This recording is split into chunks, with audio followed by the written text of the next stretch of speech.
প্রিয় দেশবাসী ও দেশের বাহিরের সকলের কাছে আসসালামু আলাইকুম।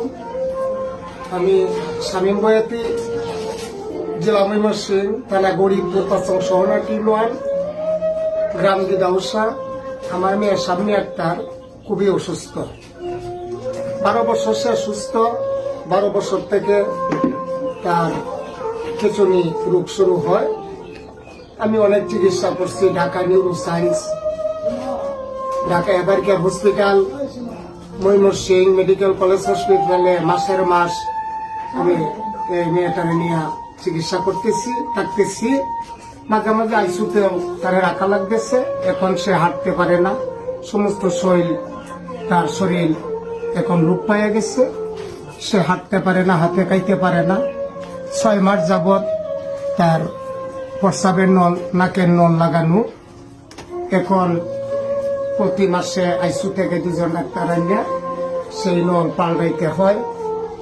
প্রতি মাসে প্রায় নল পাল্টানো সহ 20-25 হাজার টাকা প্রতি মাসে খরচ। 6 বছর ধরে তার চিকিৎসা করতেছি। এখন তার বয়স 18 বছর। বাংলাদেশের চিকিৎসা শেষ, কিন্তু তার শরীরে কোনো উন্নতি হলো না। এখন ডাক্তাররা বলছে তাকে ইন্ডিয়া সহ যে কোনো বাহিরের রাষ্ট্রে নেওয়ার জন্য। তার চিকিৎসা প্রায় আমি 50 থেকে 60 লক্ষ টাকা খরচ হয়েছে। আমার যা কিছু ছিল আমি পর চিকিৎসা নিঃস্ব হয়ে গেছি, অনেক ঋণগ্রস্ত হয়ে আছি। এখন যে আমি তার ইন্ডিয়া নিব এ ক্ষমতা নাই।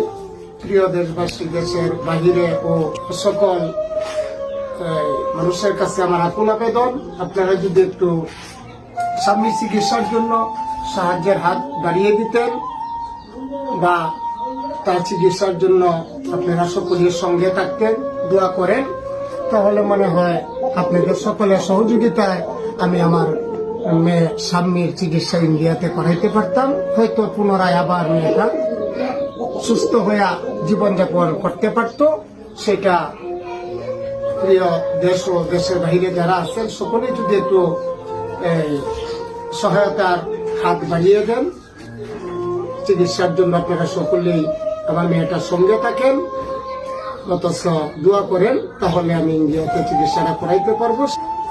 আপনারা আমার মেয়েটারে যাতে সুস্থ সবল আল্লাহর রহমতে হয় করাইতে পারি।